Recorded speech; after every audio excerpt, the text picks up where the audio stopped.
Hello friends, come and learn में आपका welcome है। आज हम पढ़ते हैं संघ शब्द का अर्थ एवं उसके प्रभाव। स्टार्ट करते हैं। संघ शब्द का अर्थ और प्रभाव। भारतीय संविधान के प्रथम अनुच्छेद के अनुसार भारत राज्यों का संघ होगा। प्रथम अनुच्छेद में कहा गया है कि भारत राज्यों का संघ होगा और आज भारत एक संघ है। इस बात पर बल देने का आशय इस तख्त पर रोशनी डालना था कि यह संगठक इकाइयों के बीच सौदेबाजी या समझौते का परिणाम नहीं है। संघ जो है वो संगठक इकाइयों के बीच सौदेबाजी या समझौते का परिणाम नहीं है, बल्कि यह संविधान सभा की एक स्पष्ट घोषणा है जिसने अपनी शक्ति का प्रमाण भारत की प्रभुत्व संपन्न जनता से प्राप्त किया था। इसके कारण कोई भी राज्य संघ से अपनी इच्छा अनुसार अलग नहीं हो सकता और ना ही अपनी इच्छा के अनुसार अपने राज्य का क्षेत्र में परिवर्तन कर सकता है। अपने राज्य के क्षेत्र में परिवर्तन नहीं कर सकता, उसे बढ़ा या घटा नहीं सकता है राज्य। डॉक्टर भीमराव अंबेडकर ने संविधान सभा में कहा था कि प्रारूप समिति इस बात को स्पष्ट कर देना चाहती है, मतलब ये जो समिति है ये स्पष्ट कर देना चाहती है कि हालांकि भारत को फेडरेशन का रूप लेना था, मतलब भारत को परिसंघ का रूप लेना था, किंतु परिसंघ यानी कि फेडरेशन, किंतु फेडरेशन राज्यों द्वारा यानी कि परिसंघ जो है राज्यों द्वारा फेडरेशन यानी कि परिसंघ राज्यों द्वारा परिसंघ में शामिल होने के समझौते का परिणाम नहीं था कि जो सारे राज्य इकट्ठे हो गए थे उसका परिणाम नहीं था परिसंघ, क्योंकि फेडरेशन किसी समझौते का परिणाम नहीं था कि समझौते हुए और सारे राज्य इकट्ठे आ गए भारत में हो गए, तो ये उसका परिणाम नहीं था। अतः किसी भी राज्य को उससे अलग होने का अधिकार नहीं था। फेडरेशन एक संघ है क्योंकि वह अनश्वर है। हालांकि देश तथा जनता को प्रशासन की सुविधा के लिए विभिन्न राज्यों में विभाजित किया जा सकता है। हालांकि देश तथा जनता, दोबारा से रिपीट कर रही हूं, हालांकि देश तथा जनता को प्रशासन की सुविधा के लिए, मतलब प्रशासन की सुविधा हो सके, हर इतना बड़ा देश है उसमें एक ही शासन व्यवस्था तो चल सकती है, लेकिन उसको संभालने के लिए जो प्रशासन होता है उसकी सुविधा राज्यों में अलग अलग करनी पड़ती है और हर राज्यों का लेखा जोखा अलग होता है, हिसाब किताब अलग होता है। तो इसीलिए उस सुविधा के लिए राज्यों में विभाजित किया जा सकता है, अलग अलग राज्यों में विभाजित किया जा सकता है, किंतु देश पूर्णतः एक अखंड इकाई है। किंतु जो देश है वो एक इकाई है, एक है, भारत देश एक है। इसीलिए जनता एक अखंड जन समूह है जिसे हम क्या कहते हैं, भारतीय कहते हैं, जो एक ही स्रोत से प्राप्त परम सत्ता के अधीन रहती है। जैसे कि भारत की सरकार, भारत की सरकार के अधीन रहती है जनता। जो भारत की सरकार फैसले लेती है, भारत की जनता उन फैसलों को स्वीकार करती है, अपनाती है, पसंद नहीं आते विरोध करती है, जो भी करती है उसी सत्ता के अधीन करती है।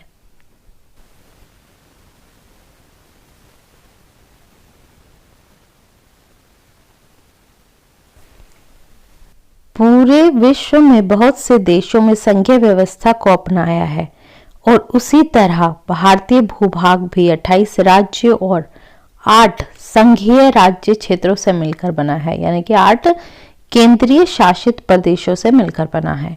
वर्तमान समय में भारत में राज्य तथा संघ राज्य क्षेत्रों की सारणी, ये नीचे दिए गए हैं राज्यों के नाम, 28 राज्यों के नाम और 8 केंद्रीय शासित प्रदेश। इसमें रिसेंटली चेंज हुआ है, दादरा और नागर हवेली और दमन एंड दीव एक केंद्र शासित प्रदेश बन गया। पहले ये 2 अलग अलग थे, दमन एंड दीव एक था और दूसरा था दादर और नागर हवेली, ये मिलकर एक बन गया है। अब आगे पढ़ते हैं।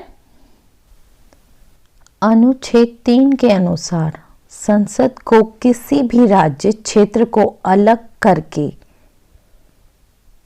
नए राज्य का निर्माण करने की शक्ति प्राप्त है, या फिर एक या एक से अधिक, सेकंड पढ़ रही हूं, एक या एक से अधिक राज्यों के भागों को मिलाकर, यानी कि 2 राज्यों को एक करने का भी अधिकार है। नए राज्य का निर्माण करने की शक्ति है। एक या एक से अधिक राज्यों के भागों को मिलाकर नए राज्य के निर्माण करने की शक्ति प्राप्त है। किसी भी राज्य, थर्ड है, किसी भी राज्य क्षेत्र के किसी भी भाग के साथ, मतलब किसी भी राज्य क्षेत्र के किसी भी भाग के साथ नए राज्य के निर्माण करने की शक्ति प्राप्त है। ये तीनों के साथ नए राज्य का निर्माण करने की शक्ति प्राप्त है। फोर्थ है, किसी राज्य की सीमाओं में या उसके नाम में परिवर्तन कर सकता है। कौन? संघ। वह किसी राज्य का क्षेत्र बढ़ा भी सकता है, घटा भी सकता है। हम यह भी कह सकते हैं कि भारत नाशवान राज्यों का ऐसा संघ है जिसका कभी विनाश नहीं हो सकता। भारत का एक ही संविधान है जिसके अधीन केंद्र एवं राज्य दोनों हैं।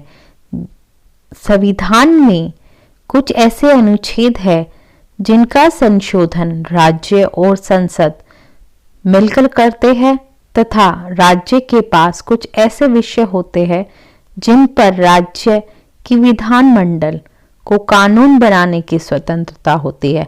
मतलब है कि कुछ ऐसे विषय होते हैं जिन पर राज्य और केंद्र मिलकर कानून बनाते हैं, तथा कुछ ऐसे विषय होते हैं जिन पर केवल संशोधन जो है वो राज्य की विधानमंडल कर सकती है। इसके पश्चात भी कुछ ऐसे विधेयक होते हैं जिन्हें कानून का रूप देने से पहले राज्यपाल को राष्ट्रपति की स्वीकृति के लिए उन्हें सुरक्षित रखना पड़ता है। राज्य का जो राज्यपाल होता है, कुछ ऐसे विधेयक होते हैं जिन्हें उसे राज्यपाल की राष्ट्रपति की स्वीकृति के लिए सुरक्षित रखना पड़ता है, तथा उनकी स्वीकृति जब प्राप्त हो जाती है उसके पश्चात ही वे कानून का रूप धारण करते हैं। विश्व में सभी संघात्मक शासन व्यवस्थाओं में केंद्र और राज्यों के बीच शक्ति का विभाजन किया गया है। उसी तरह भारत में भी शक्तियों को 3 सूची में बांटा गया है। सभी जितने भी संघात्मक शासन व्यवस्था है पूरे विश्व में, सभी में क्या किया हुआ है, केंद्र और राज्यों के बीच शक्तियों का विभाजन किया गया है, अलग अलग शक्तियां दी गई है। उसी तरह भारत में भी शक्तियों का विभाजन किया गया है और उसके लिए उन्हें 3 सूची में बांटा गया है। एक संघ सूची, राज्य सूची और समवर्ती सूची। ये वे सूची है जिनमें विषय दिए गए हैं किस विषय पर कौन सी सरकार कानून बना सकती है। संघ सूची पर केंद्रीय सरकार कानून बना सकती है, राज्य सूची पर राज्य और समवर्ती सूची पे राज्य और केंद्र दोनों मिलकर कानून बना सकते हैं। आगे है, संघ सूची में 99 विषय होते हैं जो सबसे अधिक है। इन विषयों पर केवल संसद ही कानून बना सकती है। संसद क्या है? केंद्र है, क्योंकि संसद में सबसे ज्यादा बहुमत जो है वो केंद्र सरकार का होता है, तो इसीलिए जो भी उसमें कानून बनते हैं वो केंद्र ही बनाता है। नेक्स्ट है राज्य सूची। राज्य सूची में 62 विषय आते हैं जिन पर राज्य की विधानमंडल कानून बना सकती है। राज्य की विधानमंडल कानून बना सकती है, लेकिन कुछ विशेष परिस्थितियों में संसद इसके विषयों पर भी कानून का निर्माण कर सकती है। संसद मतलब केंद्र, तो जो संसद है उसमें बहुमत ज्यादा किसका होता है? केंद्र का, तभी तो उसकी सरकार बनती है। तो इसीलिए उसको राज्य सूची में भी विशेष परिस्थितियों में अधिकार है, जैसे आपातकाल की स्थिति हो जाए, दंगे फसाद हो जाए राज्य में, तो वह कानून बना सकती है, निर्माण कर सकती है उन विषयों पर जिन पर राज्य को हक है। नेक्स्ट है समवर्ती सूची। समवर्ती सूची में केवल 52 विषय है जिन पर केंद्र यानी कि केंद्रीय संसद एवं राज्य के विधानमंडल दोनों कानून बना सकते हैं, परंतु दोनों के बनाए गए कानून में यदि विरोध हो जाता है तो संघ का कानून ही मान्य होगा।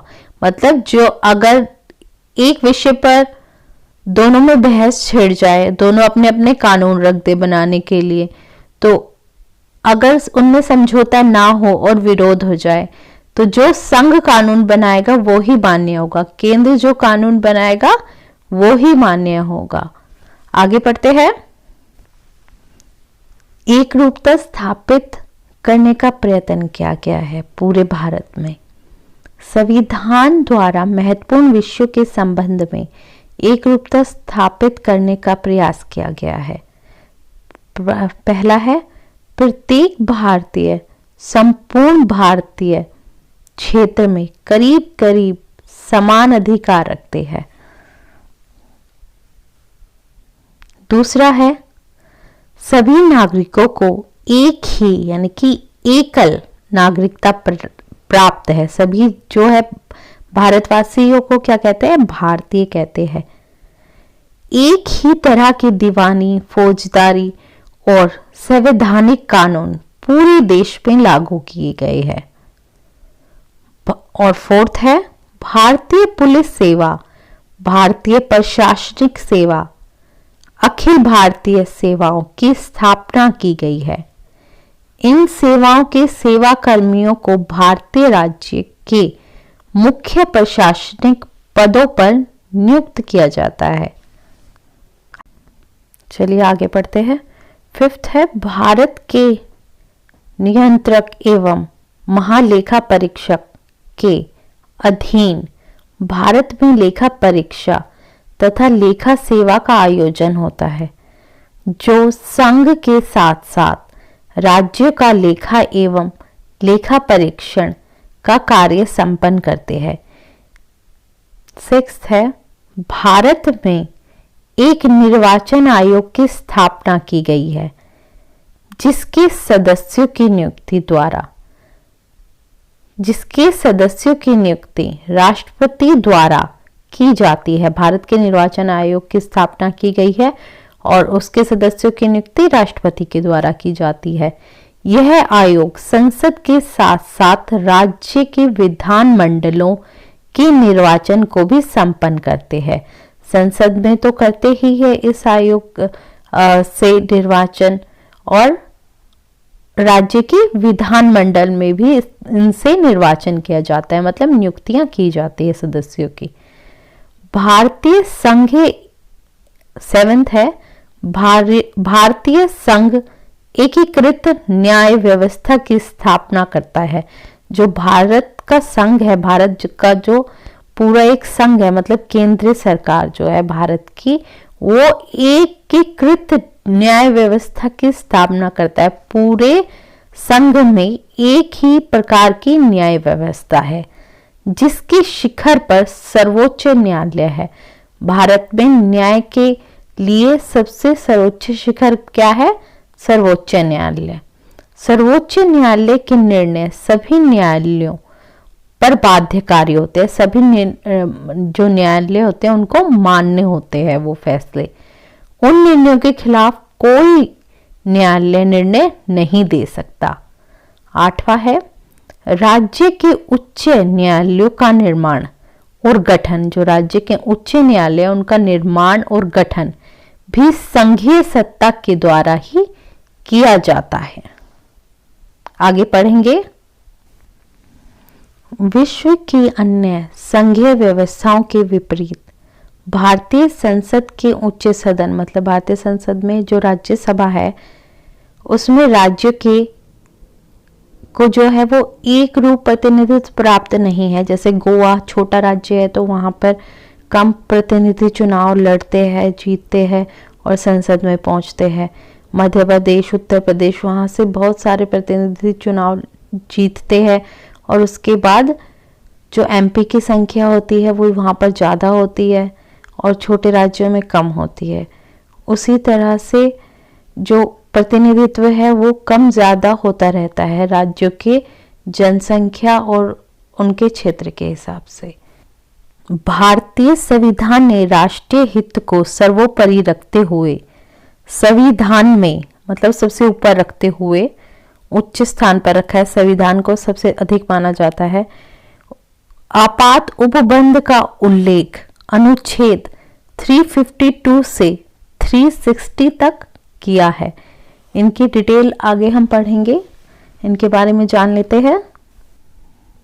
अनुच्छेद 352 के अनुसार यदि राष्ट्रपति को अनुभव हो कि उसे मतलब महसूस हो कि युद्ध, बाहरी आक्रमण या आंतरिक शांति के कारण भारत या उसके किसी भाग की शांति व्यवस्था नष्ट होने का भय है, उसे खतरा है कि कहीं युद्ध, बाहरी आक्रमण या फिर आंतरिक शांति को खतरा है किसी राज्य की, तो वो क्या कहता है कि यथार्थ रूप में इस प्रकार की परिस्थिति उत्पन्न होने की शंका होने पर राष्ट्रपति संकटकालीन स्थिति की घोषणा कर सकते हैं।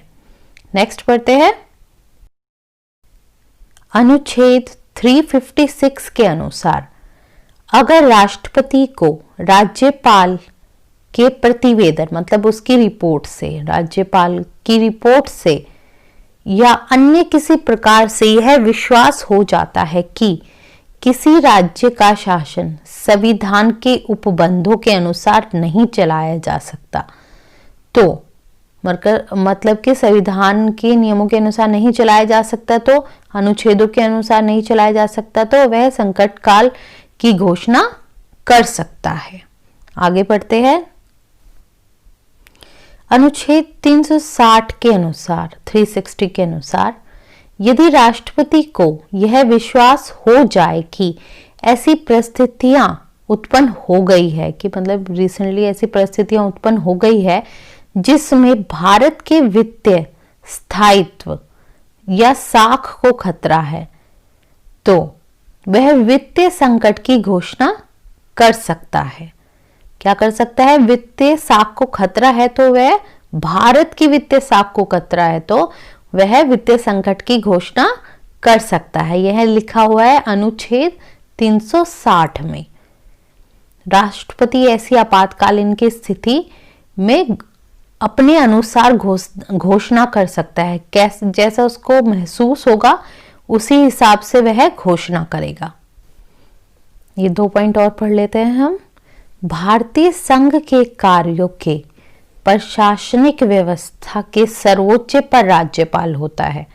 जो भारतीय संघ के कार्यों के प्रशासनिक व्यवस्था के सर्वोच्च पर राज्यपाल होता है, क्योंकि राज्यपाल की जो नियुक्ति है वो राष्ट्रपति द्वारा की जाती है और राज्यपाल जो है वो हर राज्य में मौजूद होता है। किसका प्रतिनिधित्व करने के लिए? संघ का प्रतिनिधित्व करने के लिए। संघ तथा राज्यों के बीच, ये नेक्स्ट है, संघ तथा राज्यों के बीच विवादों के निपटारे के संबंध में संघ की स्थिति महत्वपूर्ण होती है। हमने आज पढ़ा है संघ शब्द का अर्थ एवं प्रभाव। आपको अच्छी तरह से समझ आ गया होगा। अगर नहीं आया है तो प्लीज़ एक बार इसको रिवाइज कीजिए, दोबारा से रिपीट कीजिए वीडियो को और अच्छी तरह से समझ आ जाएगा आपको।